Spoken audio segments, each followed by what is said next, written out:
Hello everyone, the fundamental Baba channel में आपका स्वागत है। लेक्चर स्टार्ट करने से पहले चैनल को लाइक एंड सब्सक्राइब जरूर कर लीजिएगा। ठीक है, अब हम आयनिक इक्विलिब्रियम का सबसे लास्ट टॉपिक पढ़ रहे हैं और जो कि सबसे इम्पॉर्टेंट है। ठीक है, इसमें सॉल्युबिलिटी एंड सॉल्युबिलिटी प्रोडक्ट का टॉपिक है। सॉल्युबिलिटी को हम जनरली एस से रिप्रेजेंट करते हैं और सॉल्युबिलिटी प्रोडक्ट को हम जनरली KSP से रिप्रेजेंट करते हैं। अब एग्जैक्टली ये है क्या, अभी हम थोड़ी देर में समझेंगे। तो सबसे पहले सॉल्युबिलिटी को डिफाइन कर लेते हैं। सॉल्युबिलिटी क्या होता है, उसके बाद फिर देखेंगे सॉल्युबिलिटी प्रोडक्ट क्या है। देखिए, सॉल्युबिलिटी हम डिफाइन कैसे कहते हैं कि maximum number of moles per litre which can be dissolve in a solution. ठीक है, अब इसको मैं एग्जांपल से समझाता हूँ। मान लो कोई AB सॉलिड है, इसको हमने H2 वाटर में डिसॉल्व किया, किस में कन्वर्ट हो गया, AB एक्वस में। ठीक है, अब ये आयोनाइज भी होगा, तो ये आयोनाइज होकर किस में कन्वर्ट हो गया, A+ एक्वस में और साथ में B- एक्वस है। ठीक है, अब ये जो सॉलिड जो डिसॉल्व होकर A+ एक्वस में गया और B- एक्वस में गया है, तो ये काम तो हमारा NaCl भी कर सकता है और AgCl भी कर सकता है, बट ये पार्शली सॉल्युबल होता है और ये कंप्लीट सॉल्युबल होता है। तो सॉल्युबिलिटी प्रोडक्ट हम पढ़ेंगे किसके लिए, तो देखिए, जनरली सॉल्युबिलिटी के लिए हम 3 क्राइटेरिया डिफाइन करते हैं। तो जिनकी सॉल्युबिलिटी 0.1 मोलर से ज़्यादा होती है, जिस भी सॉल्ट की सॉल्युबिलिटी 0.1 मोलर से ज़्यादा होती है, उसे हम सॉल्युबल सॉल्ट्स कहते हैं। और दूसरा, जिनकी सॉल्युबिलिटी 0.01 मोलर से लेकर के 0.1 मोलर के बीच होती है, उनको हम स्लाइटली सॉल्युबल सॉल्ट्स कहते हैं। और जिनकी सॉल्युबिलिटी 0.01 मोलर से भी कम होती है, उनको हम स्पेरिंगली सॉल्युबल सॉल्ट्स कहते हैं। अब चूंकि वाटर यूनिवर्सल सॉल्वेंट है तो ऑलमोस्ट सबको डिसॉल्व कर ही लेता है, स्पेरिंगली सॉल्युबल सॉल्ट कहते हैं। ठीक है, अब एक कंसंट्रेशन का क्या लेना देना है वो समझिएगा। मान लीजिए, अब आप कहोगे सर NaCl है, इसका अगर मैं 0.005 मोलर कंसंट्रेशन लेकर के 1 लीटर में डिसॉल्व करूं तो मुझे 0.005 मोलर सॉल्युबिलिटी मिलेगी, तो इस हिसाब से तो स्पेरिंगली सॉल्युबल सॉल्ट होना चाहिए। नहीं, आपको ये चीज़ समझना है कि यहाँ बेसिकली कंसंट्रेशन का रेफरेंस हमने किस भाप पे किया है, वो इम्पोर्टेंट रहेगा आपके लिए। देखिए, जो हमने सॉल्युबल सॉल्ट की डेफिनेशन दी है, इसका मतलब ये है कि आप सिंपल सा, अगर NaCl है और AgCl है, दोनों की 1 मोल लो, इसका भी 1 मोल लो और AgCl का भी 1 मोल लो। तो NaCl को डिसॉल्व करो जब 1 लीटर सॉल्यूशन में, तो Na+1 मोलर आना चाहिए और साथ में Cl-1 मोलर आना चाहिए। ये आना चाहिए या फिर कह लो ऐसा आता है। ठीक है, तो आपको कंसंट्रेशन पर्टिकुलर यूनिट वॉल्यूम में बढ़ाना है। आप कंसंट्रेशन बढ़ाते जाओ सॉल्ट की। ठीक है, अगर आयंस की कंसंट्रेशन बढ़ते बढ़ते 0.1 मोलर को रीच कर गई या 0.1 मोलर को क्रॉस कर गई, इसका मतलब सॉल्युबिलिटी क्या है, मतलब सॉल्युबिलिटी की वैल्यू अगर 0.1 मोलर को क्रॉस कर गई, इसका मतलब आपका सॉल्ट कैसा है, सॉल्युबल है। अगर आप NaCl, मान लो कोई सॉल्ट NaCl, कोई एग्जांपल जनरल ले लेता है, अगर NaCl की कंसंट्रेशन बढ़ाते बढ़ाते 0.01 मोलर से 0.1 मोलर के बीच रहेगी, मतलब 0.1 मोलर को क्रॉस भी नहीं कर रहा है और 0.01 मोलर से पहले भी नहीं है, तो उसको हम कहते हैं स्लाइटली सॉल्युबल सॉल्ट। अब मान लो हमने AgCl डिसॉल्व किया, तो AgCl वाले में क्या होता है कि सॉल्युबिलिटी की जो वैल्यू होती है वो 0.01 मोलर से हमेशा कम रहेगी। आप इसमें वाटर और ज़्यादा मिलाओगे तो देखो आयन डिसोशिएट तो होगा, ठीक है, बट कभी भी कंसंट्रेशन 0.01 मोलर से ज़्यादा नहीं होगी। ठीक है, तो ये तीनों डिफरेंट क्राइटेरिया थे, या कह लो तीनों डिफरेंट पार्ट थे सॉल्ट्स के बारे में, कि किसको हम सॉल्युबल सॉल्ट कहते हैं, किसको हम स्लाइटली सॉल्युबल सॉल्ट कहते हैं और किसको हम स्पेरिंगली सॉल्युबल सॉल्ट्स कहते हैं। अब स्पेरिंगली सॉल्युबल सॉल्ट्स के बारे में हम पढ़ेंगे, जो कि हम सॉल्युबिलिटी और सॉल्युबिलिटी प्रोडक्ट में पढ़ेंगे। हम स्लाइटली सॉल्युबल और सॉल्युबल सॉल्ट्स के बारे में कुछ भी नहीं पढ़ेंगे।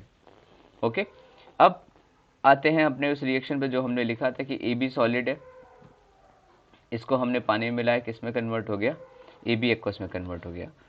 अब AB एक्वस को हम फिर से डिसोशिएट करेंगे तो किस में जाएगा, A+ एक्वस में और साथ में B- एक्वस, दोनों को ऐड कर दो तो AB एक्वस से AB aqueous cancel, that means AB solid ये किस में कन्वर्ट हो जाएगा, A+ एक्वस और साथ में बी माइनस एक्वस। अब इसमें जो फॉरवर्ड डायरेक्शन वाला है ये बेसिकली डिसोल्यूशन के लिए बात करेगा, फॉरवर्ड वाला ये डिसोल्यूशन की बात करेगा, और बैकवर्ड वाला ये प्रेसिपिटेशन की बात करेगा। तो इस चीज़ को आप याद रखना, क्योंकि आपसे पूछा जाएगा क्वेश्चन में कि आयन की कंसंट्रेशन क्या रखें जिससे प्रेसिपिटेशन हो। तो प्रेसिपिटेशन कराने का मतलब ये है कि आपके रिएक्शन बैकवर्ड जानी चाहिए, और अगर डिसोल्यूशन के बारे में पूछेगा इसका मतलब आपकी रिएक्शन किधर जानी चाहिए, फॉरवर्ड जानी चाहिए। ओके, अब मान लीजिए स्टार्ट करते हैं कि हमारे पास कुछ सॉल्ट है, तो उसको हमने जस्ट डिज़ोल्व करना स्टार्ट किया। तो बिल्कुल शुरुआत में क्या होगा कि रेट ऑफ डिसोल्यूशन वो ज़्यादा होगा एज कंपेयर टू प्रेसिपिटेशन के। मतलब पहले आपने मान लो स्टार्ट कर दिया, हमने 1 मोल लिया था AgCl, आपने उसमें पानी मिला दिया, तो ऑब्वियस सी बात है जैसे ही पानी मिलाओगे जस्ट उस पॉइंट पर अगर हम देखेंगे तो AgCl क्या होगा, डिज़ोल्व होना धीरे धीरे करके स्टार्ट हो जाएगा। लेकिन एक पॉइंट ऐसा आएगा जिस पॉइंट पर हमारा दोनों रेट सेम हो जाएगा, तो उसको हम कहते हैं एट इक्विलिब्रियम। उस पॉइंट पर क्या होगा, डिसोल्यूशन होने का रेट और प्रेसिपिटेशन होने का रेट सेम हो जाएगा। देखो ये हम दोनों एक साथ लेके क्यों चल रहे हैं, क्योंकि ये रिवर्सिबल प्रोसेस है कि आपका AB सॉलिड से A प्लस आयन और B माइनस आयन तो बनेगा ही बनेगा, लेकिन जैसे जैसे इसका अमाउंट बढ़ता जाएगा इस रिएक्शन की बैकवर्ड आने की भी टेंडेंसी बढ़ती जाएगी। ये चीज़ हम केमिकल इक्विलिब्रियम में पढ़ चुके हैं, ठीक है। तो जैसे जैसे आपका आयन का कंसंट्रेशन बढ़ेगा इस रिएक्शन में प्रेसिपिटेशन की टेंडेंसी क्या होगी, इंक्रीज होती जाएगी। एक पॉइंट ऐसा आएगा जिस पॉइंट पर AB सॉलिड या फिर कह लो कि फॉरवर्ड जाने का रेट और बैकवर्ड जाने का रेट क्या होगा, सेम हो जाएगा। जिस पॉइंट पर सेम हो जाएगा उस पॉइंट पर हमारा इक्विलिब्रियम आ जाएगा, ठीक है। अब पुरानी एक और चीज़ कि अगर मैं इसमें AB सॉलिड और ऐड कर दूं, मान लो मैंने कुछ कंसंट्रेशन यहाँ से लिया था, 0.1 मोलर का मैंने कंसंट्रेशन लिया था, आगे डिसोल्यूशन कुछ हुआ और इक्विलिब्रियम अचीव कर गया। अब मैं वॉल्यूम चेंज नहीं कर रहा हूँ, मैं सॉलिड को और ऐड करना स्टार्ट करूँ तो सॉलिड फर्दर एक सॉल्यूशन में डिसॉल्व होना बंद कर दे या फिर सॉल्यूट डिसॉल्व होना बंद कर दे, तो उस सॉल्यूशन को हम कहते हैं सैचुरेटेड सॉल्यूशन। अब 3 टाइप के जनरली सॉल्यूशन होते हैं। एक होता है अनसैचुरेटेड सॉल्यूशन, जैसे मान लो 10 ग्राम पानी है, उसमें 2 ग्राम चीनी मैक्सिमम डिसॉल्व हो सकती है। अगर आपने 1 ग्राम डिसॉल्व किया है इसका मतलब अनसैचुरेटेड सॉल्यूशन है। आपने 2 ग्राम पूरा डिसॉल्व कर रखा है इसका मतलब सैचुरेटेड सॉल्यूशन है। और आपने टेम्परेचर इंक्रीज करके 3 ग्राम डिसॉल्व करके फिर वापस उसी टेम्परेचर पे ले आए तो उसको हम कहते हैं सुपर सैचुरेटेड सॉल्यूशन। तो यानी ये वाला केस क्या होगा, अब सैचुरेटेड सॉल्यूशन का होगा कि 0.1 मोलर हमने सॉल्यूशन बना रखा था, इसके बाद आप कोई भी सॉलिड ऐड करोगे तो A प्लस और B माइनस बनना बंद हो जाए। यानी हमने एक सैचुरेटेड सॉल्यूशन फॉर्म किया है AB सॉलिड का, और उसको किस में कन्वर्ट, ये किस आयन की फॉर्म में ब्रेक हुआ है, A प्लस एक्वस की फॉर्म में और साथ में B माइनस एक्वस की फॉर्म में। इसका मतलब अब जो भी इसमें सॉलिड होगा जितना डिसॉल्व होना था वो मैक्सिमम डिसॉल्व हो चुका है, ठीक है। अब ये इक्विलिब्रियम में है, इक्विलिब्रियम में है इसका मतलब इसका कोई के इक्विलिब्रियम डिफाइन होगा। तो के इक्विलिब्रियम अगर आप लिखोगे तो कंसंट्रेशन ऑफ क्या आएगा, A प्लस और कंसंट्रेशन ऑफ B माइनस और divided by concentration of AB। अब कंसंट्रेशन ऑफ A प्लस का मतलब क्या है कि इसके number of moles divided by इसका जो वॉल्यूम होगा सॉल्यूशन का, और इसके number of moles divide by जो इसका सॉल्यूशन का वॉल्यूम होगा, यानी मोल्स पर लीटर में, ठीक है। अब जो भी इसका मोल्स पर लीटर या फिर कह लो जो आयन की कंसंट्रेशन होती है सॉल्यूशन में उसी को हम कहते हैं सॉल्युबिलिटी। जो भी आयंस की कंसंट्रेशन होगी इन सॉल्यूशन उसको हम क्या कहते हैं, सॉल्युबिलिटी कहते हैं,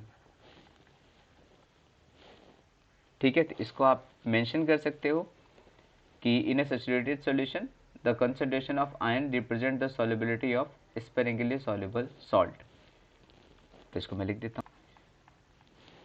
एक चीज़ आपको हमेशा याद रखना है कि इसकी यूनिट मोल पर लीटर में ही रहेगी। ग्राम पर लीटर दिया होगा तो मोल पर लीटर में कन्वर्ट कर लेना, तभी सॉल्व करना।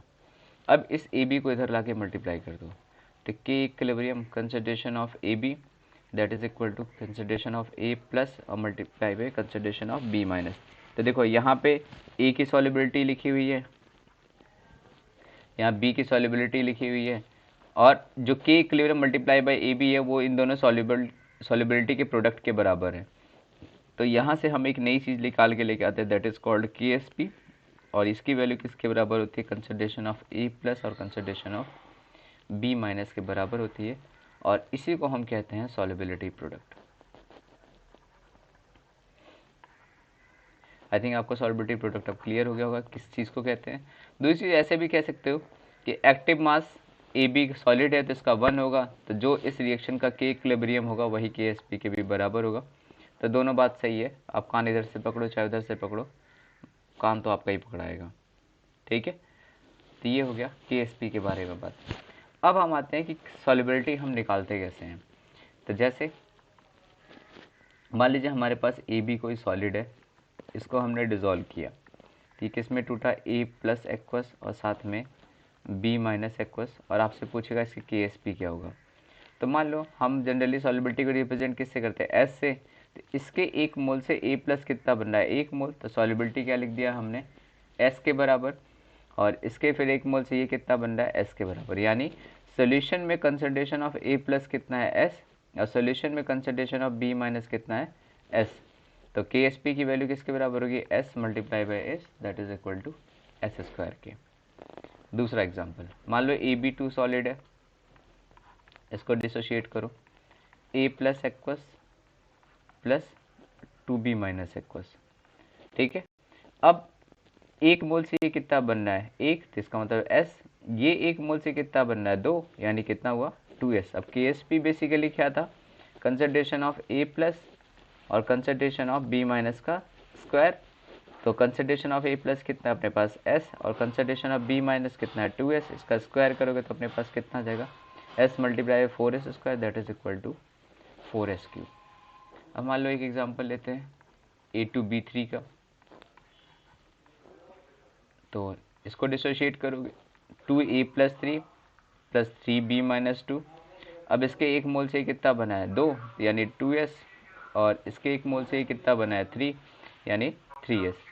अब इसका KSP लिखना हो तो कंसंट्रेशन ऑफ A प्लस 3 का स्क्वायर और कंसंट्रेशन ऑफ B माइनस 2 का होल क्यूब, यानी 2S का स्क्वायर और 3S का क्यूब। तो इसको सॉल्व करोगे तो 4S square multiply by 27S cube, that is 108S to the power 5। अब एक सबसे सिंपल जनरल क्वेश्चन ले लेते हैं, तो जनरली लेते हैं कि AX BY है, इसको ब्रेक किया XA प्लस वाई, साथ में y,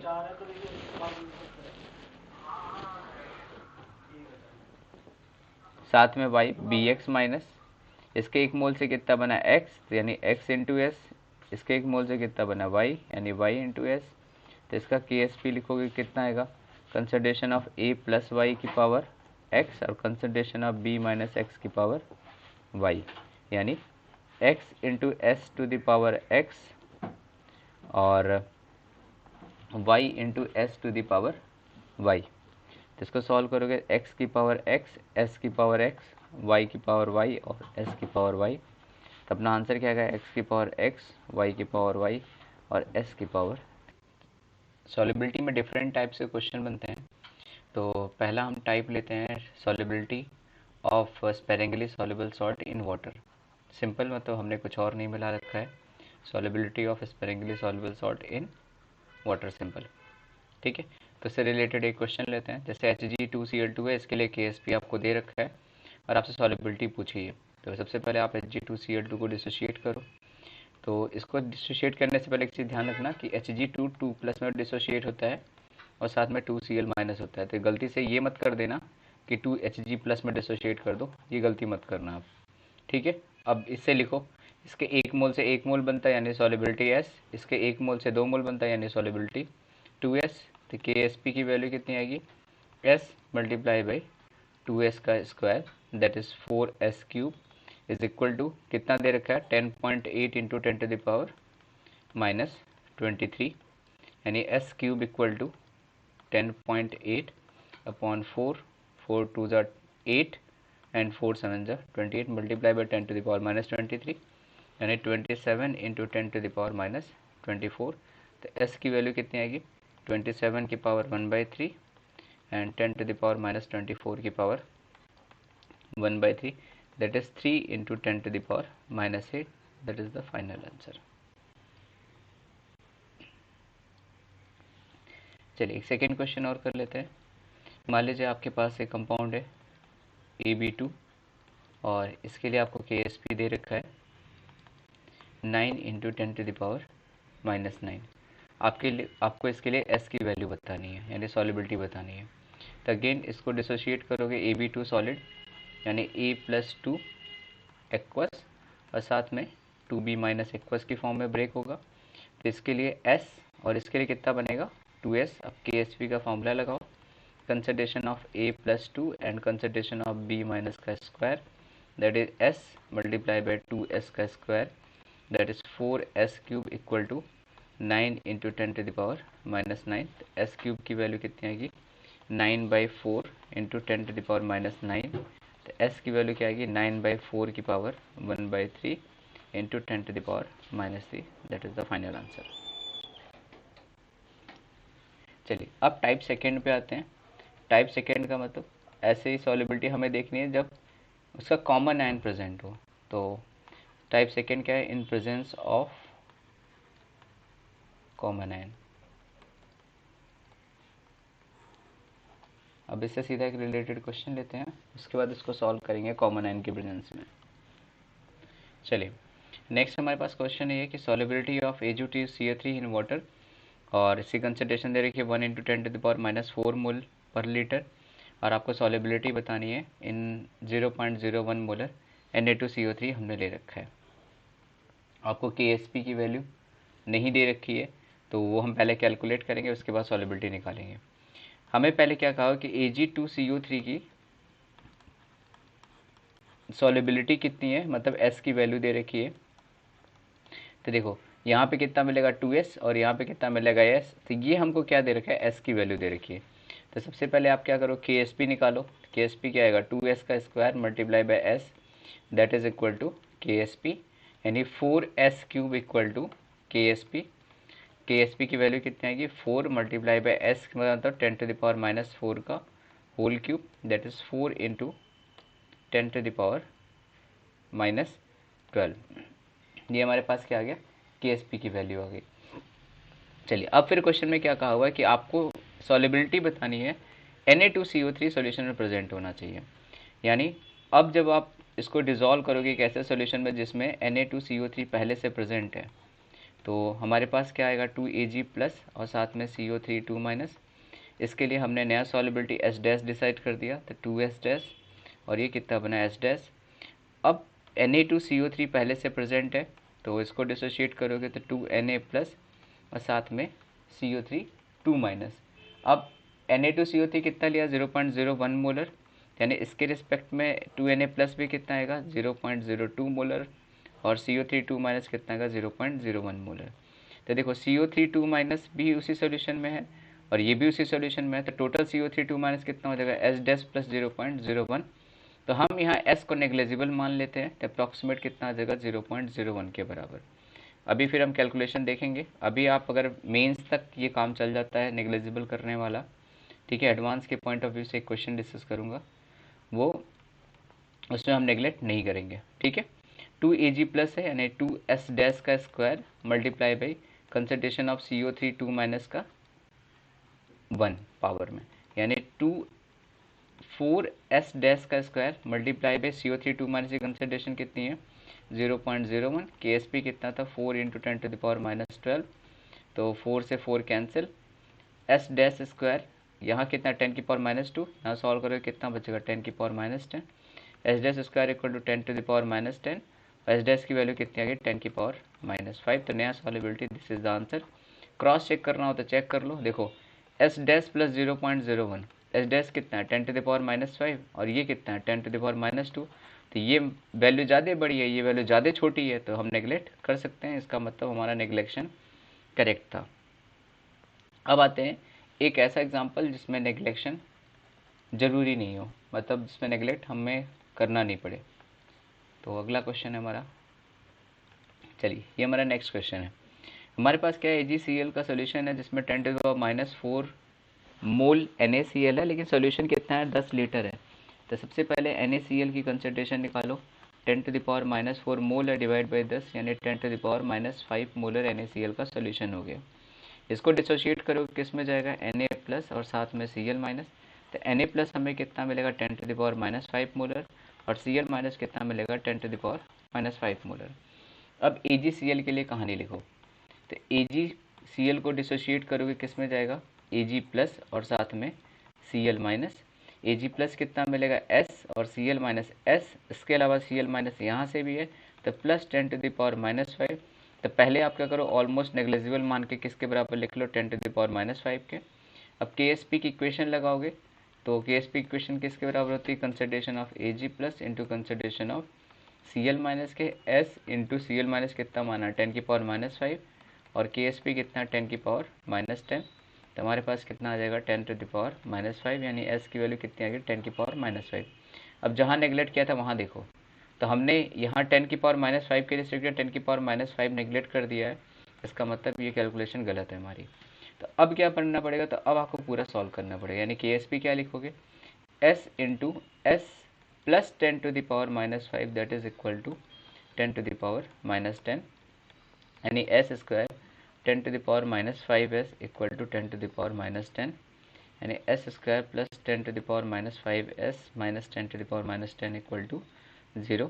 इसको सॉल्व करते हैं, सीधराचार्य फॉर्मूला लगाओ, -b यानी -10⁻⁵ plus minus root of b square यानी 10⁻⁻10 माइनस 4ac यानी plus 4 into 10⁻⁻10 divide by 2a, तो 2 मल्टीप्लाइड बाई 1 के बराबर। इसको सॉल्व करो आप, 10⁻⁻5 माइनस वाला साइन छोड़ दो क्योंकि s निगेटिव नहीं हो सकता, तो प्लस 10⁻⁻10 कॉमन लोगे तो कितना आ जाएगा, 10⁻⁻5 मल्टीप्लाई बाई √5, तो √5 की वैल्यू 2.25 के आसपास आएगी, डिवाइडेड बाई 2, तो हमारे पास फाइनल क्या बचेगा, हाँ 10⁻⁻5 कॉमन ले लो, तो 2.25 minus 1 divided by 2, that is 10⁻⁻5 multiply by 1.25 divide by 2, तो 0.625, that is 6.25 into 10⁻⁻6 molar, that is the final solubility of solution। Okay, इसके बाद हम आते हैं फिर टाइप 3 पर। टाइप 3 में बेसिकली इसको हम साइमल्टेनियस सॉलिबिलिटी में नाम लिखते हैं। अब ये काम कैसे करता है वो अभी हम एक क्वेश्चन के थ्रू फिर से देखते हैं।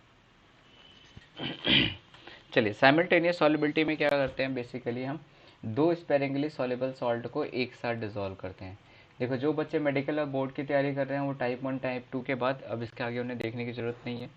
हाँ, मतलब साइमल्टेनियस सॉलिबिलिटी उनके सिलेबस में नहीं है, तो इसको आप फॉरवर्ड कर देना, फास्ट फॉरवर्ड करके सीधा कंडीशन ऑफ प्रेसिपिटेशन पे आ जाना आप। तो ये आपके सिलेबस का पार्ट नहीं है बोर्ड और नीट के लिए, ये सिर्फ IIT वालों का पार्ट है। तो अगेन ये लेक्चर कंप्लीट नहीं हुआ है, तो आप फास्ट फॉरवर्ड कर करके सीधा कंडीशन फॉर प्रेसिपिटेशन वाले टॉपिक पे आ जाना। चलिए, SrSO4 और सॉलिड BuSO4 का हमने मिक्सचर लिया है, तो मिक्स करोगे जब आप, तो दोनों स्पेरिंगली सॉल्युबल सॉल्ट हैं। तो इस केस में आपको क्या मिलेगा, Sr + 2 एक्वस, इसकी सॉलिबिलिटी मान लो S, और साथ में SO4 2 - एक्वस, इसकी सॉलिबिलिटी S'। सेम ऐसे ही BaSO4 है, इसको सॉलिड फॉर्म में इसको डिज़ोल्व करोगे तो Ba + 2 एक्वस और साथ में SO4 2 - एक्वस, इसकी सॉलिबिलिटी S' और इसकी सॉलिबिलिटी S'। ठीक है, अब दोनों का KSP की वैल्यू गिवन है, ये S' नहीं, ये S रहेगा।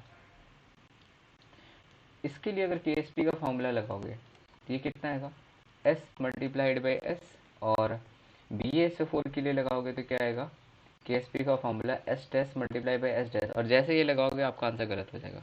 रीज़न क्या है, क्योंकि यहाँ देखो SO4 2 का कॉमन आयन है, तो कॉमन आयन इफेक्ट नहीं लगता। जब एक स्ट्रॉन्ग एक वीक को मिलाते हैं तो कॉमन आयन लगता है, जब दो वीक को मिलाते हैं और दोनों वीक में कोई एक आयन कॉमन हो तो उसको हम साइमल्टेनियस सॉलिबिलिटी का पार्ट करते हैं।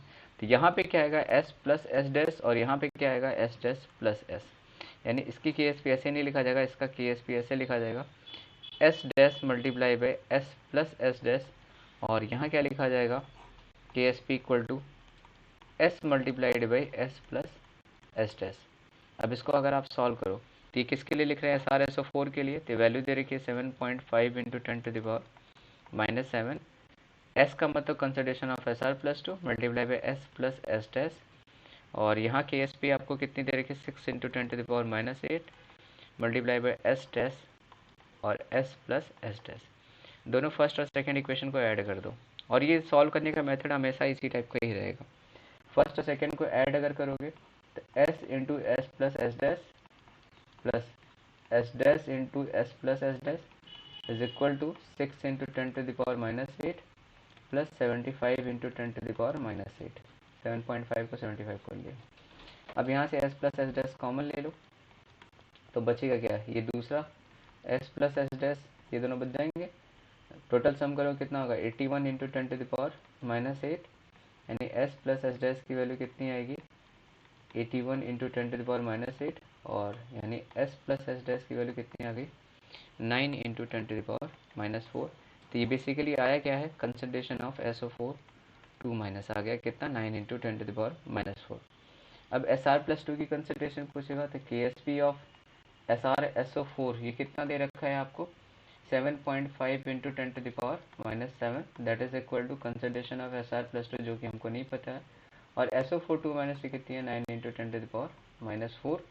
तो इसको सॉल्व करोगे तो ये कैंसिल होगा, कितना बचेगा नेट 10⁻⁻3, यानी 75/9 into 10⁻⁻4, that is equal to concentration of SR+2। तो सॉल्व कर लोगे तो 3 25 75 और 3 3 9, तो कंसंट्रेशन ऑफ SR+2 आपके पास कितना आ जाएगा 25/3 इंटू 10⁻⁻4।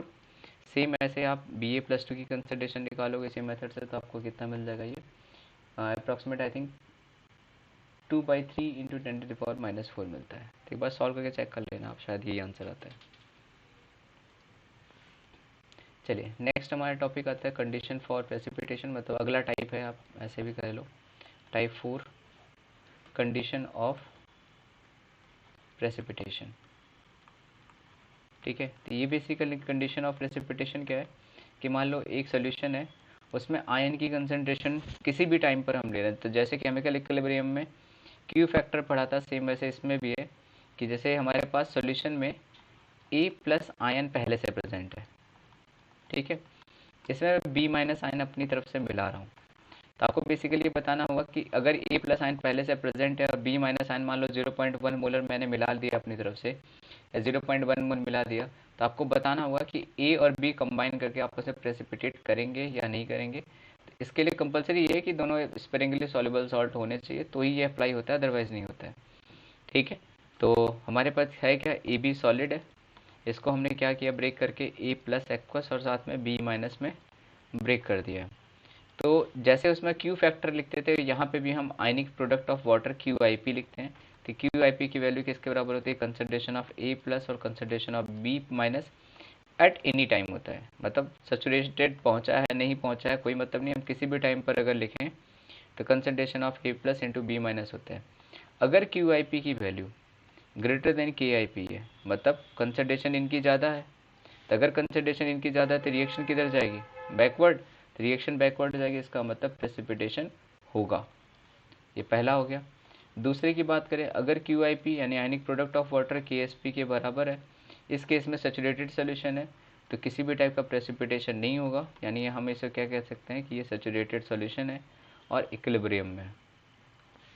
तीसरा पार्ट ये है कि QIP की वैल्यू अगर लेस देन KSP है, इसका मतलब आयन की कंसंट्रेशन अभी भी है, ठीक है, तो इसका मतलब अभी इक्विलिब्रियम अचीव नहीं हुआ, या फिर ऐसे करो प्रेसिपिटेशन नहीं होगा। तो बेसिकली इक्विलिब्रियम किस डायरेक्शन में जाएगा, शिफ्ट इन फॉरवर्ड डायरेक्शन में। ठीक है, अब एक क्वेश्चन के थ्रू समझ लेते हैं कि ये है क्या। चलिए नेक्स्ट इससे क्वेश्चन है, एक at 25 degree Celsius will a precipitate of MgOH whole twice form in 10⁻⁴ molar solution of MgNO3 whole twice. If pH of the solution is adjusted to 9, also calculate the minimum pH at which precipitation will start. तो पहले आपको check करना है कि precipitate होगा या नहीं होगा अगर pH की वैल्यू 9 है। pH इक्वल टू 9 होने का मतलब ये कंसंट्रेशन ऑफ H प्लस हमारे पास कितना है 10⁻⁻9, या फिर हम इसको ऐसे कहें कि कंसंट्रेशन ऑफ OH माइनस कितना है 10⁻⁻5 के बराबर कंसंट्रेशन ऑफ OH माइनस है। अब MgOH होल ट्वाइस को डिसोशिएट करो तो किस में जाएगा, Mg+2 में और साथ में 2OH माइनस में जाएगा। तो इसका जो KSP अगर आप लिखोगे तो क्या लिखोगे, concentration of Mg+2 and concentration of OH minus.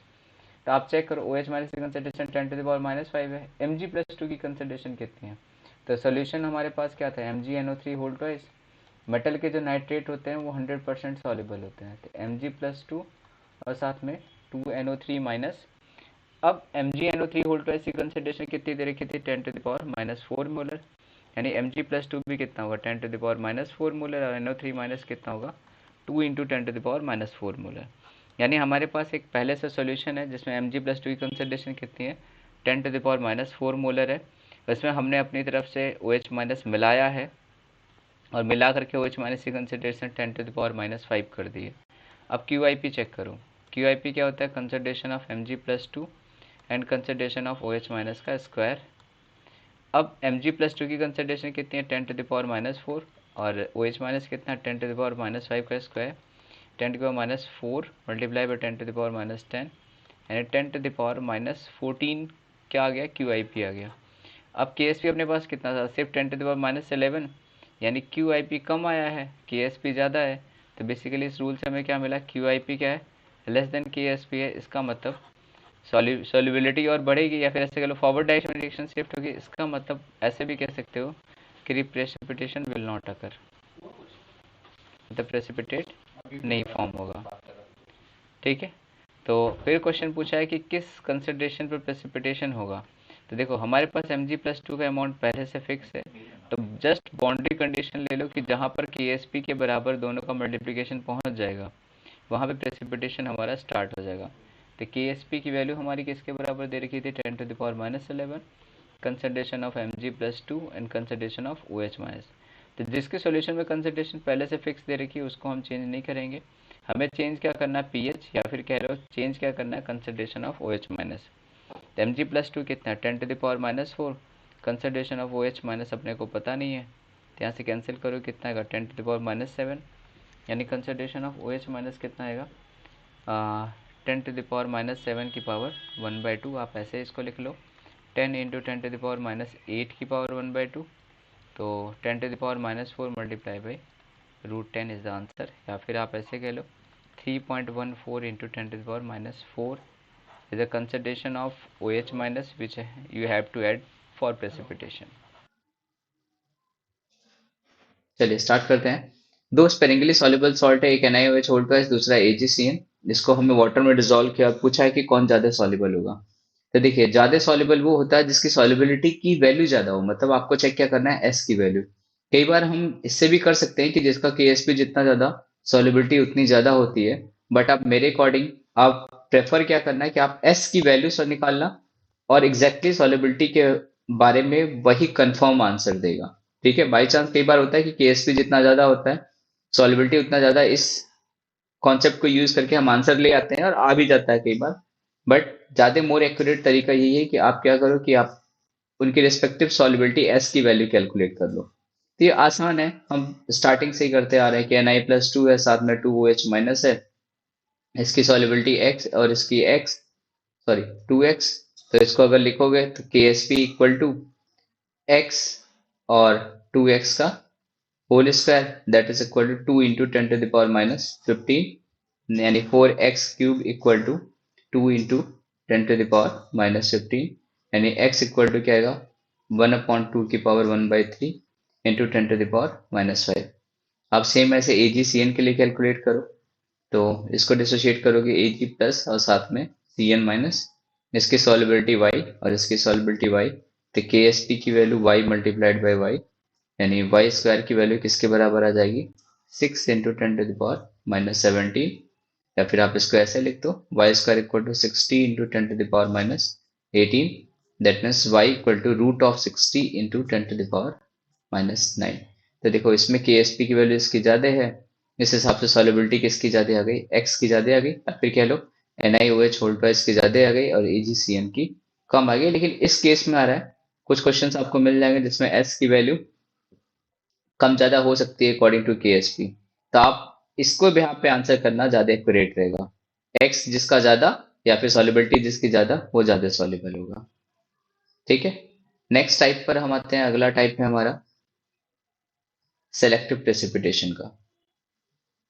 तो सॉलिड है, एक ए बी सॉलिड है, ये डिसोशिएट हो सकता है ए प्लस एक्वस और साथ में बी माइनस एक्वस में। और एक और सॉलिड है that is A C aqueous, ये डिसोशिएट हो सकता है ए प्लस एक्वस में और सी माइनस एक्वस में। मान लीजिए हमने कोई एक सोल्यूशन लिया तो उसमें बी और सी दोनों एक साथ प्रेजेंट है, बी अपने आयन के फॉर्म में प्रेजेंट है और सी अपने आयन के फॉर्म में प्रेजेंट है। हम बाहर से ए पॉजिटिव मिला रहे हैं। ठीक है, तो सेलेक्टिव प्रेसिपिटेशन में आपको ये बताना रहेगा कि पहले ए बी डिपॉजिट होगा या फिर ए सी डिपॉजिट होगा, या फिर ऐसे करो पहले या तो ए बी प्रेसिपिटेट होगा या फिर ए सी प्रेसिपिटेट होगा। जो इस टाइप का आप प्रिडिक्शन करते हो इसी को हम सेलेक्टिव प्रेसिपिटेशन कहते हैं। मतलब प्रेसिपिटेट तो ये भी हो सकता था और ये भी हो सकता था, बट इन दोनों में पहले कौन में होगा उसके बारे में जो डिसीजन होता है वो हम सेलेक्टिव प्रेसिपिटेशन से करते हैं। अब एक क्वेश्चन के थ्रू समझते हैं कि कैसे हमें निकालना होता है। चलिए इस क्वेश्चन को हम स्टार्ट करते हैं। सोल्यूशन है जिसमें 0.1 मोलर NaI है। NaI होने का मतलब स्ट्रॉन्ग इलेक्ट्रोलाइट है। यहाँ से निकालोगे तो I माइनस की कंसिडरेशन आ जाएगी। हमें कितना दे रखा है 0.1 molar, that means I minus पे कितना आएगा 0.1 मोलर। दूसरा 0.1 मोलर Na2SO4। Na2SO4 को डिसोशिएट करोगे तो किस में टूटेगा Na प्लस और साथ में SO4 2 माइनस में। ये 0.1 मोलर है, यहाँ से Na प्लस आएगा 0.2 मोलर और SO4 2 माइनस आएगा 0.1 मोलर। अब हम PbNO3 होल ट्वाइस से ट्रीट करें। ट्रीट करने का मतलब ऐसा है कि हमारे पास ऐसे सॉल्यूशन है जिसमें I माइनस प्रेजेंट है और SO4 2 माइनस प्रेजेंट है। हम बाहर से लेड नाइट्रेट मिला रहे हैं और हमें पता है मेटल के नाइट्रेट क्या होते हैं, सॉल्युबल होते हैं। यानी PbNO3 होल ट्वाइस हम मिलाने का मतलब क्या हुआ कि हम बेसिकली Pb+2 ऐड कर रहे हैं। अब PbI2 और PbSO4 का हमको KSP की वैल्यू गिवन है। ठीक है, इसका मतलब ये दोनों के दोनों हमें प्रेसिपिटेट कराने हैं और अब हमें चेक करना है कि दोनों में से पहले कौन प्रेसिपिटेट होगा। क्वेश्चन में पूछा है विच कंपाउंड PbI2 और PbSO4 विल प्रेसिपिटेट फर्स्ट। ठीक, चलिए अब इस सॉल्यूशन मान लीजिए हमने कुछ x मोलर कंसेंट्रेशन Pb+2 मिला दिया है। देखो सोल्यूशन में I माइनस और SO4 2 माइनस की कंसेंट्रेशन फिक्स है। अब किसी भी सोल्यूशन के लिए अगर KSP की वैल्यू लिखोगे तो वो क्या है, concentration of Pb+2 and I minus का होल स्क्वायर। ये हमने कैसे लिख दिया, PbI2 है, इसको डिसोशिएट करोगे किस में जाएगा Pb+2 और साथ में 2I माइनस के बराबर। तो अब आप इसके लिए KSP की वैल्यू लिखोगे तो क्या आएगा Pb+2 और I माइनस का स्क्वायर। हमारे पास सोल्यूशन में I माइनस पहले से कितना प्रेजेंट है 0.1 मोलर प्रेजेंट है। हमें किसका अमाउंट बताना Pb+2 का, दैट मीन्स KSP हमको कितना गिवन है 9 × 10⁻⁹ concentration of Pb+2 and I minus में तो 0.1 का होल स्क्वायर। इसको अगर आप सॉल्व करोगे तो concentration of Pb+2 multiply by 10⁻⁻2 that is equal to 9 × 10⁻⁹ cancel करो कितना आएगा -7। यानी कंसिडरेशन ऑफ Pb+2 कितना रिक्वायर्ड है 9 × 10⁻⁷ मोलर रिक्वायर्ड है। यानी PbI2 प्रेसिपिटेट कराने के लिए आपको Pb+2 कितना मिलाना पड़ेगा 9 × 10⁻⁷ मोलर ऐड करना पड़ेगा।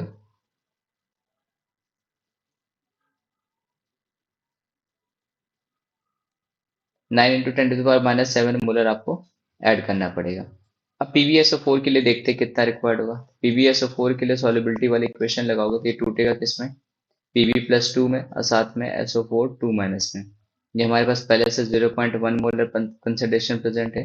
यानी KSP की वैल्यू लिखो कितना होगा Pb+2 एंड SO4 2 माइनस। अब इसके लिए KSP कितना दे रखा है 1.8 × 10⁻⁸। Pb+2 अपने को निकालना है, SO4 2 माइनस कितना है 10⁻⁻1 मोलर। इसको सॉल्व करो कितना आएगा 10⁻⁷। तो Pb+2 कितना रिक्वायर्ड होगा 1.8 × 10⁻⁷। मतलब किसके लिए Pb+2 कम रिक्वायर्ड है, इस वाले के लिए। ठीक है, अब समझना हुआ क्या होगा कि हमारे पास सोल्यूशन में I माइनस था, SO4 2 माइनस भी था। हम ड्रॉप बाय ड्रॉप करके ऐड कर रहे हैं, थोड़ा थोड़ा ऐड करते चल रहे हैं। जैसे जैसे ऐड करते करते बताओ कौन सी कंसंट्रेशन हम पहले अचीव करेंगे 1.8 × 10⁻⁷, क्योंकि ये कम अमाउंट है ना। तो पहले हम इस कंसंट्रेशन पे पहुंचेंगे Pb+2 के, उसके बाद इस कंसंट्रेशन पे पहुंचेंगे। लेकिन PbSO4 को प्रेसिपिटेट होने के लिए इतना ही रिक्वायर्ड है। तो पहले कौन प्रेसिपिटेट होगा? पहले हमारा PbSO4 प्रेसिपिटेट होना स्टार्ट कर देगा। आई थिंक क्लियर हो गया होगा। मतलब अगर सॉल्यूशन में दो आयन है, हम तीसरा आयन बाहर से मिला रहे हैं और आपसे पूछे पहले कौन प्रेसिपिटेट होगा, तो जिसको बाहर से मिलाने वाले आयन की कम कंसंट्रेशन रिक्वायर्ड होगी, उस केस में वो कंपाउंड पहले प्रेसिपिटेट होगा। ओके। अब दूसरा पार्ट इसमें एक और पूछा हुआ है, वो भी समझ लेते हैं। तो वो सिर्फ आईआईटी वालों के लिए पॉइंट ऑफ व्यू से इम्पोर्टेंट है, मेडिकल और बोर्ड वाले पॉइंट ऑफ व्यू से इम्पोर्टेंट नहीं है। देखिए इसमें एक चीज और पूछा है, what is the concentration of anions of the least soluble compound when the more soluble one start precipitating। इस लाइन को समझना क्या है? ये लाइन ये कह रही है कि जब आपको वो बताना है कंसंट्रेशन ऑफ एनायन जब मोर सॉल्युबल वाला प्रेसिपिटेट होना स्टार्ट कर दे। देखो सबसे ज्यादा पहले प्रेसिपिटेट कौन होगा? PbSO4। इसका मतलब PbSO4 आपका क्या रहेगा? लीस्ट सॉल्युबल सॉल्ट है। और PbI2 क्या है? मोर सॉल्युबल सॉल्ट है एज कंपेयर टू PbSO4। आपसे क्वेश्चन ये पूछा है कि जब PbI2 प्रेसिपिटेट होना स्टार्ट करेगा, उस पॉइंट पर SO4 2 माइनस की कंसंट्रेशन क्या होगी? देखो हम drop by drop Pb+2 add करते जा रहे हैं, PbSO4 की फॉर्म में प्रेसिपिटेट होता जा रहा है। एक सर्टेन लिमिट तक PbSO4 अपना वर्चस्व कायम करके रखेगा, मतलब खुद अकेला प्रेसिपिटेट हो रहा होगा। लेकिन और Pb+2 अगर आप मिलाते जाओगे तो एक पॉइंट पर ये भी हमारा प्रेसिपिटेट करना होना स्टार्ट कर देगा। तो जिस पॉइंट पर ये प्रेसिपिटेट होना स्टार्ट किया, उस पॉइंट पर पूछा है कि SO4 2 माइनस की कंसंट्रेशन कितनी होगी। ठीक है। तो पहले हम ये चेक कर लेते हैं कि Pb+2 कितना रिक्वायर्ड है I माइनस PbI2 के प्रेसिपिटेशन के लिए। तो हमने ऊपर ये भी निकाला था कि PbI2 के प्रेसिपिटेशन के लिए हमें कंसंट्रेशन ऑफ Pb+2 कितना चाहिए? 9 इंटू 10⁻⁻7 मोलर। यानी जब सोल्यूशन में 9 इंटू 10⁻⁻7 मोलर Pb+2 हो जाएगा, ठीक है, उस पॉइंट पर PbI2 प्रेसिपिटेट होगा। अब जब सोल्यूशन में P+2 9 इंटू 10⁻⁻7 कंसंट्रेशन मेंटेन करेगा, तो उस टाइम SO4 2 माइनस की आपको कंसंट्रेशन बतानी है।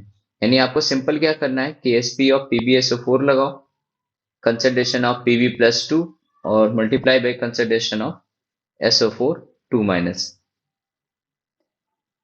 इसकी KSP की वैल्यू हमको कितनी दे रखी है? 1.8 इंटू 10⁻⁻8। Pb+2 की कंसंट्रेशन कितनी मेंटेन रखनी है हमें? 9 इंटू 10⁻⁷।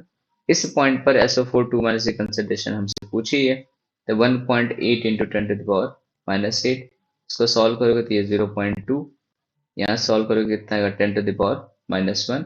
यानी कंसंट्रेशन ऑफ SO4 2 माइनस हमारे पास कितना आ जाएगा? 0.2 इंटू 10⁻⁻1, या फिर ऐसे कह लो 0.02 मोलर। चलिए ये इस टाइप का क्वेश्चन है, ये सिर्फ आईआईटी में ही, आईआईटी का प्रीवियस ईयर का क्वेश्चन है। आई थिंक 1992 या 94 वॉट जो भी देख लेना आप किस ईयर का क्वेश्चन है। आईआईटी का क्वेश्चन है और ये बहुत इंपॉर्टेंट है। देखो इसमें क्वेश्चन में पढ़ने पे आपको कुछ समझ में नहीं आएगी क्या हो गया इसमें। क्वेश्चन में पूछा है calculate the solubility of AgCN in an acidic solution at pH equal to 3। ठीक है, तो हमें बेसिक तो ये पता है कि AgCN सॉलिड को अगर मैं डिजोल्व करूँ एक सोल्यूशन में, तो किस में टूटेगा? Ag प्लस एक्वस की फॉर्म में और Cn माइनस एक्वस की फॉर्म में। ठीक है। अब हमसे क्वेश्चन क्या कहा है? एट pH इक्वल टू 3 पर आपको बताना है। इसका मतलब सोल्यूशन कैसा है? एसिडिक है। तो जैसे ही सोल्यूशन हमारा एसिडिक होगा, ये क्या करेगा? इस H प्लस के साथ हमारा Cn माइनस रिएक्ट करना स्टार्ट कर देगा, क्योंकि अगर हमें याद है तो HCN वीक इलेक्ट्रोलाइट या कह लो वीक एसिड था, इससे किसका कॉन्जुगेट बेस बनता है? Cn minus. ये स्ट्रॉन्ग इलेक्ट्रोलाइट या फिर कह लो स्ट्रॉन्ग बेस बनता है। तो ये Cn माइनस क्या करेगा? इस pH इक्वल टू 3 यानी जो H प्लस यहाँ से मिलेगा उसके साथ रिएक्ट करेगा। अब समझिएगा इसकी इक्वेशन अगर आप लिखोगे तो AgCN किस में टूटा है? Ag प्लस में और Cn माइनस, तो दोनों की सॉल्युबिलिटी एस लिख दिया। अब जितना यहाँ से Cn माइनस जनरेट हुआ है, इसको H प्लस के साथ रिएक्ट कराओ, तो Cn माइनस एक्वस जो सॉल्यूशन में H प्लस था इसके साथ रिएक्ट किया और हमें क्या मिलेगा? HCN। ठीक है। अब समझना इसके इस इक्वेशन के लिए इक्विलिब्रियम कांस्टेंट क्या डिफाइन होगा? KSP। और इस कांस्टेंट के लिए इक्विलिब्रियम कांस्टेंट क्या बनेगा? 1/Ka। क्योंकि देखो HCN को जब आप ब्रेक करोगे H प्लस साथ में Cn माइनस के लिए, तो इसको हम लिखते हैं Ka। ये रिएक्शन देखो जस्ट रिवर्स लिखी हुई है, ठीक है। तो इसका इक्विलिब्रियम कांस्टेंट क्या आएगा, 1/k। तो जितना S इधर बना है उतना ही ये Cn माइनस इधर रिएक्शन के लिए गया होगा। कंसंट्रेशन ऑफ H प्लस, तो pH कितना दे रखा है, 3 के बराबर।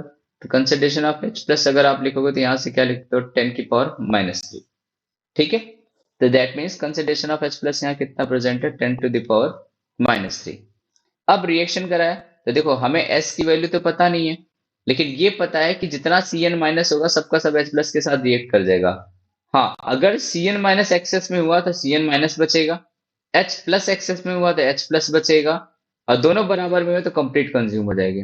तो हम ऐसा मान के चलते हैं कि जो भी H प्लस सोल्यूशन में दे रखा है ये हमारा एक्सेस रिएजेंट होगा, और ये S की वैल्यू इसके कंपैरिजन में काफी कम होगी। तो दो एजम्पशन हम लेके चलेंगे। पहला एजम्पशन ये कि जितना H प्लस है वो सारा का सारा Cn माइनस के कंपैरिजन में बहुत ज्यादा होगा, या फिर ऐसे कह लो दूसरा एजम्पशन कि H प्लस हमारा एक्सेस अमाउंट में होगा।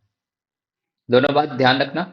यानी अब रिएक्शन कराते हैं, तो इसको हमने कंप्लीट कंज्यूम करा दिया, तो यहाँ भी ऑलमोस्ट कंप्लीटली कंज्यूम हो गया। तो 10⁻³ में से कितना कम हो गया, S कम हो गया, तो ये कितना बनेगा, S।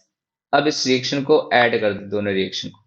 अब दोनों रिएक्शन को जैसे ही ऐड करोगे तो आपके पास क्या रिएक्शन आएगी, AgCN सॉलिड, Cn माइनस से Cn माइनस कैंसिल हो गया, plus H positive aqueous 10⁻³ minus S। अब हम देखो यहाँ हमने S को नेग्लेजिबल मान लिया, तो ये अप्रोक्सीमेट कितना बचेगा, 10⁻³। तो यहाँ हम क्या लिख देते हैं, 10⁻³। It gives Ag plus aqueous, ये S अमाउंट में, और प्लस HCN एक्वस, ये भी S अमाउंट में। और इसका जो के इक्विलिब्रियम होगा किसके बराबर होगा, KSP डिवाइडेड बाई KA के बराबर। अब इसको सॉल्व करते हैं।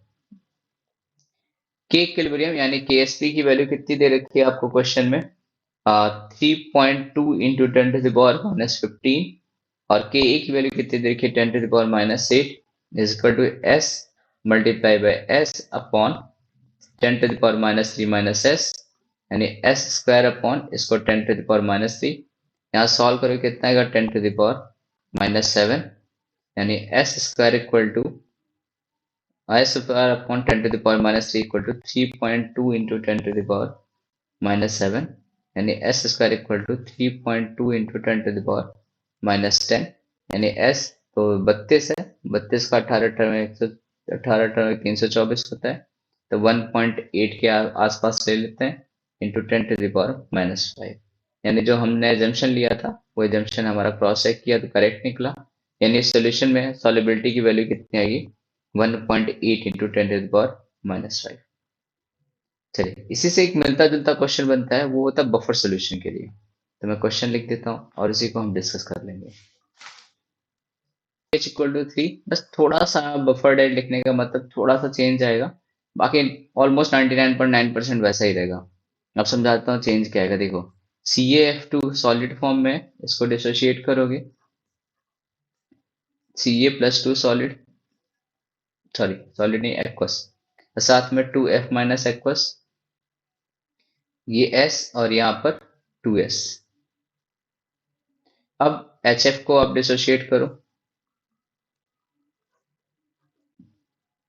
H प्लस और साथ में F माइनस। इसके लिए हमें क्या दे रखा है, Ka, और इसके लिए क्या दे रखा है, KSP। अब इस क्वेश्चन को समझना क्या था, CaF2 टूटेगा किसमें, Ca+2 और 2F माइनस में। अब ये हमारा एसिड है, इसका ये बेस है, कॉन्जुगेट बेस है, तो वीक एसिड का कॉन्जुगेट बेस कैसा होता है, स्ट्रॉन्ग। इसी रिएक्शन को हम उलट करके अगर लिखें, F माइनस एक्वस साथ में H positive aqueous, it gives HF aqueous, और इसके लिए इक्विलिब्रियम कांस्टेंट क्या दे रखा है हमको, 1/Ka के बराबर। ओके, अब क्या करते हैं, देखो ये वाली रिएक्शन को आप रिमूव कर दो, पिछले वाले तरीके पे आओ। पिछले तरीके में हमने क्या किया था, दोनों रिएक्शन को इसको और इसको ऐड कर दिया था, लेकिन यहाँ ऐड अगर करोगे सीधा सीधा तो देखो यहाँ एक F माइनस है, यहाँ 2F माइनस है, तो आप क्या करो, इस रिएक्शन को 2 से मल्टीप्लाई करो। तो जब रिएक्शन को किसी नंबर से मल्टीप्लाई करते हैं तो उसका इक्विलिब्रियम कांस्टेंट भी उसी हिसाब से पावर में वैल्यू आ जाती है, यानी 2F minus aqueous plus 2H positive aqueous, it gives 2HF, और इसका इक्विलिब्रियम कांस्टेंट क्या हो जाएगा 1/Ka का होल स्क्वायर। इसको इक्वेशन फर्स्ट नाम दे दिया, इसको इक्वेशन सेकेंड। अब S वाली कहानी लिखते हैं कि S वाले के साथ क्या क्या होगा। देखिए यहाँ पे जितना अमाउंट बना है वो सारा का सारा अमाउंट यहाँ हम लिखेंगे, तो 2S एस प्लस की कंसिडरेशन क्वेश्चन में क्या दे रखा था, पीएच आपको दे रखा है 3 यानी 10⁻³ अब 2s ये कंप्लीट कंज्यूम हम कंसीडर करें तो इसका अप्रोक्सीमेट 0, तो 10⁻³ में से कितना आ जाएगा 2s, जिसका अप्रोक्सीमेट हम क्या लिखेंगे 10⁻³। अब ये देखो यहाँ आपको s in general cross check नहीं करना पड़ेगा। उसका रीजन है क्योंकि आपसे बोला गया है कि ये बफर्ड सोल्यूशन है, तो बफर्ड सोल्यूशन होने का मतलब हम कंसेंट्रेशन ऑफ H प्लस हमेशा 10⁻³ मेंटेन करेंगे, ठीक है। और अगर बफर्ड सोल्यूशन नहीं लिखा होता तब आपको क्रॉस चेक करना पड़ता है, बस यही दोनों क्वेश्चन में फर्क है और कोई फर्क नहीं है। यहाँ से 2s कंज्यूम हुआ है, यहाँ पे कितना बन गया 10⁻³ अब दोनों रिएक्शन को ऐड कर दो, तो इसको भी अप्रोक्सीमेट 0 ऐड करोगे तो 2f माइनस से 2f माइनस कैंसिल हो गया। हमारे पास फाइनल इक्वेशन क्या आई है, तो CaF2 सॉलिड की फॉर्म में, तो CaF2 solid plus 2H positive aqueous, it gives 2HF aqueous, और साथ में Ca+2 एक्वस, और ये हमारे पास कितना बन गया 2s के बराबर। अब सबको लिख लो क्या क्या बना, ये तो अपने पास है ही नहीं, ये हमारे पास कितना रहेगा 10⁻³ और ये कितना बना 2s, और Ca+2 हमारे पास कितना है s के बराबर। अब इसका फाइनल इक्विलिब्रियम कांस्टेंट किसके बराबर आएगा KSP/Ka² के बराबर। अब किसके लिए KSP/Ka², KSP की वैल्यू आपको कितनी दे रखी है 3.2 इंटू 10⁻11, और Ka दे रखा 10⁻³ इसका स्क्वायर, तो 2s का square multiply by s divided by 10⁻³ का स्क्वायर, यानी 4s² multiply by s upon 10⁻6 is equal to KSP कितना 3.2 इंटू 10⁻11 अपॉन 10⁻6, -6 से -6 कैंसिल आउट हो गया, और s³ अगर लिखोगे तो कितना का 3.2/4 into 10⁻11, 32/4 into 10⁻12, 4 eight 32, s equal to 2 into 10⁻4 mole पर लीटर इज द। चलिए नेक्स्ट हमारा लास्ट टाइप है कॉम्प्लेक्स फॉर्मेशन का। कॉम्प्लेक्स फॉर्मेशन जैसे कोऑर्डिनेशन कंपाउंड जब हम पढ़ेंगे तो उसमें हम देखेंगे कॉम्प्लेक्स, बस जनरली आपने ऐसा देखा होगा कि ऐसा कंपाउंड लिखा है AgNH3 होल ट्वाइस और पॉजिटिव, CuNH3 होल 4 2 पॉजिटिव। इस टाइप के जो कंपाउंड होते हैं इनको हम कॉम्प्लेक्स कंपाउंड्स कहते हैं। तो इनके जो फॉर्मेशन होते हैं इनके लिए इक्विलिब्रियम कांस्टेंट की वैल्यू बहुत हाई होती है। जैसे अगर हम एक एग्जांपल लेते हैं, ये फॉर्म हुआ कैसे होगा कि जैसे मान लीजिए हम ये ले लेते हैं CuNH3 का होल 4 2 पॉजिटिव, तो Cu+2 पहले एक NH3 के साथ रिएक्ट किया तो कंपाउंड क्या बना CuNH3, इस पर 2 पॉजिटिव, इसके लिए इक्विलिब्रियम कांस्टेंट K1, फिर CuNH3 इसके साथ 2 पॉजिटिव प्लस NH3, तो हमारे पास बना क्या CuNH3 होल ट्वाइस प्लस 2, इसके लिए इक्विलिब्रियम कांस्टेंट K2, ऐसे अप टू 4 बार चलेगा, ठीक है। तो 4 टाइम्स तक पहुंचने के बाद में हम जब इस इक्वेशन को सम करेंगे तो हमारे पास फाइनल इक्वेशन क्या आती है Cu+2, क्योंकि इससे ये तो ये कैंसिल हो जाएगा, ऐसा अल्टरनेट कैंसिल होगा, तो Cu+2 4NH3 it gives CuNH3 whole 4 and 2 positive. तो जो इस पूरे रिएक्शन का इक्विलिब्रियम कांस्टेंट होगा K इक्विलिब्रियम, इसको K1 K2 K3 और K4 को मल्टीप्लाई करके हम निकालते हैं। तो जो हमारे यहाँ K इक्विलिब्रियम लिखा हुआ है इसी K इक्विलिब्रियम को हम क्या कहते हैं KF कहते हैं या फिर K ऑफ स्टेबिलिटी कहते हैं। KF का मतलब फॉर्मेशन कांस्टेंट, और कई बार आपको क्वेश्चन में इस टाइप से लिख करके अगर देता है कि K of instability is equal to, K of instability का मतलब ये होता है कि आपको 1/KF दे रखा है। तो यहाँ पे ये इक्वेशन बताने का सिर्फ ये रीजन है कि आपको पता रहे कि K इंस्टेबिलिटी दे रखा है, इसका मतलब इसके फॉर्मेशन कांस्टेंट का रिवर्स दे रखा है, और सीधा KF दे रखा है इसका मतलब फॉर्मेशन कांस्टेंट दे रखा है। इन जनरल KF की वैल्यू हमारी बहुत हाई होती है, या फिर कह लो ऑलमोस्ट प्रेसिपिटेशन वाली टेंडेंसी होती है इसकी। ठीक है, फॉर्मेशन कांस्टेंट हमारा अच्छा खासा होता है। चलिए, जैसे यहाँ पे देखो, ये क्वेश्चन है हमारा 2 × 10⁻⁷ KF दे रखा है। ठीक, अब जो क्वेश्चन बोला है इसके अकॉर्डिंग अप्रोच करते हैं। आपको सॉलिबिलिटी निकालनी है AgCl की, तो आप निकाल सकते हो AgCl सॉलिड। इसको डिजोल्व किया आपने तो ये ब्रेक होगा Ag प्लस एक्वस और साथ में Cl माइनस एक्वस में। तो ये सॉलिबिलिटी इसकी S और ये सॉलिबिलिटी इसकी X। अब लेकिन एक चीज देखिएगा कि यहाँ NH3 0.1 मोलर दे रखा है। इसका मतलब जो भी Ag प्लस बना है वो NH3 के साथ रिएक्शन करने जाएगा और हमें कंपाउंड क्या फॉर्म करके देगा, AgNH3 होल ट्वाइस, और साथ में क्या रहेगा पॉजिटिव। इस इक्विलिब्रियम के लिए KsP, और इसके लिए हमको क्या दे रखा है, KF दे रखा है। जो भी Ag प्लस बना है वो यहाँ रिएक्शन के लिए जाएगा, तो यहाँ कंसंट्रेशन S, इसी कंसंट्रेशन 0.1 मोलर। अब देखिए KF की वैल्यू 10⁻7 है, तो हमने पढ़ा हुआ कि इक्विलिब्रियम की वैल्यू अगर 10⁻3 से कम ज्यादा होती है, इसका मतलब रिएक्शन ऑलमोस्ट कंप्लीशन की तरफ मूव करती है। यानी 0.1 हम इसको मान लेते हैं कि ये हमारे पास लिमिटिंग रिएजेंट है, तो इसको ऑलमोस्ट जीरो कर दिया। 0.1 माइनस 2s, और ये कितना बनेगा s। यहाँ भी हमने इसको अप्रोक्सीमेट जीरो कर दिया। अब रिएक्शन को दोनों सम कर दो, Ag प्लस कैंसिल, यानी AgCl solid plus 2NH3, it gives AgNH3 whole twice positive plus Cl minus ये S, ये भी S, ये 0.1 माइनस 2s। अब देखो यहाँ पे हम ये कर सकते हैं कि 2s को 0.1 के कंपेरिजन में नेग्लिजिबल मान लें, तो यहाँ पे कितना आएगा 0.1। इस इक्वेशन का जो इक्विलिब्रियम कांस्टेंट आएगा वो किसके बराबर आएगा, KF इंटू KSP के बराबर आएगा। ओके, तो इसका KF इंटू KSP लिखते हैं, क्या आता है, तो KF की वैल्यू हमारे पास कितनी दे रखी है, 2 × 10⁻7। तो आप वैल्यू लिखो 2 × 10⁻7, और KSP की वैल्यू हमको कितनी दे रखी है, 1.8 × 10⁻10, that is equal to S square, यानी S multiply by S square हो गया, डिवाइड बाई 0.1 का स्क्वायर। इसको सॉल्व करोगे तो 2 × 1.8 कितना हो जाएगा, 3.6 into 10⁻⁻3, that is equal to S square upon 10⁻⁻2 multiply करो, तो S square equal to 3.6 into 10⁻⁻5, या फिर इसको ऐसा लिख सकते हैं 36 इंटू 10⁻⁻6, यानी S की वैल्यू कितनी आएगी, 6 इंटू 10⁻⁻3।